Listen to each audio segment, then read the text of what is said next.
રાધનપુર તાલુકાના છાણિયાથર ગામ ખાતે વરસાદના પાણી જમીનમાં ભરાઈ રહેતા ખેડૂતોએ વાવેતર કરેલા પાકોને નુકસાની થઈ છે। પાકોને થયેલ નુકસાન પર સરકાર તાત્કાલિક ધોરણે સર્વે કરાવી ખેડૂતોને થયેલું નુકસાનનું વળતર આપે તેવી ખેડૂતોએ માંગ કરી છે। તેમજ નર્મદા નિગમની કેનાલના કારણે ગામના ખેતરોમાં પાણી ભરાઈ રહેતા કેનાલ ઉપર કોઈપણ જાતની નાળા મૂકવાની વ્યવસ્થા કરે તેવી ખેડૂતોએ માંગ કરી છે। મારું નામ ભોજાભાઈ વીરાભાઈ, ગામ છાણિયાથર ગામનો સરપંચ છું। મારા ગામને વરસાદ ખૂબ હોવાથી ગામના ખેડૂતોને ખૂબ નુકસાન ગયેલું છે। તો સરકારશ્રીને વિનંતી કે વળતર વહેલાસર સર્વે કરાવી અને બધાને જે એનડીઆરએફના નિયમ મુજબ જે ચૂકવે એ મારા ગામને વળતર મળવું જોઈએ। બીજું કે પાક નિષ્ફળમાં એરંડા, જુવાર, બાજરી, અડદ ખૂબ મોટા પ્રમાણમાં બધો નાશ થઈ ગયેલો છે। હાલમાં 5000 જેટલા મારા ગામને પશુઓ છે, તો તેને પણ ઘાસચારાની મુશ્કેલી પડી રહી છે।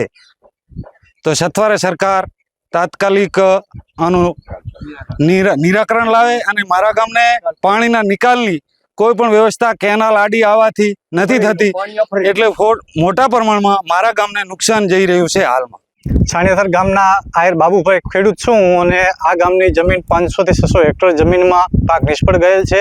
આપ જોઈ શકો છો પાછળ વિઝ્યુઅલ પાણી ભરાયેલા છે અને આ વિસ્તારના લોકોએ મોદી સાહેબના નામથી ખૂબ વોટ આપેલા છે અને આપના માધ્યમથી ગુજરાત સરકારને પણ વિનંતી કે અહીંયા વળતર આપે, સર્વે કરાવે અને લોકોને જે પણ એસડીઆરએફ મુજબ જે વળતર આપવાનું થાય આપે અને અહીંયાથી પાણીનો પણ નિકાલ કરવાની વિનંતી છે। અને આપના માધ્યમથી એ પણ વિનંતી કે હજી ડિસેમ્બર મહિના સુધી આ જમીનમાં વરાપ આવે એમ નથી, એટલે સતત 2-3 વર્ષથી આ ખેડૂતોને પોતાનો પાક નિષ્ફળ જાય છે। તો આપને વિનંતી, માનનીય મુખ્યમંત્રી શ્રી ભૂપેન્દ્રભાઈને પણ વિનંતી અને કૃષિ મંત્રી રાઘવજીભાઈને પણ વિનંતી કે આ ખેડૂતોને વળતર આપે।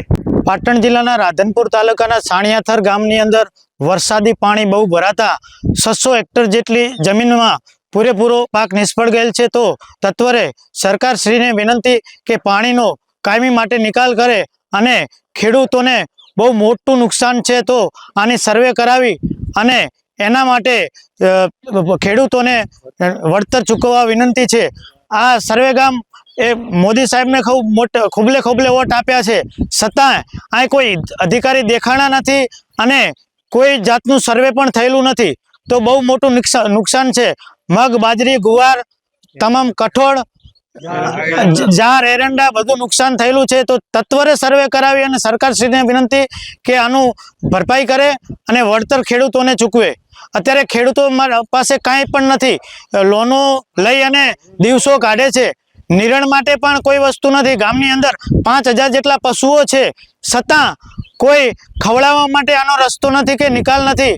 તો સરકારશ્રીને વિનંતી કે જલ્દી આનો નિકાલ લાવે અને તત્વરે આની સર્વે કરાવે। મારું નામ લક્ષ્મણભાઈ દુદાભાઈ આહિર, ગામ છાણિયાથર।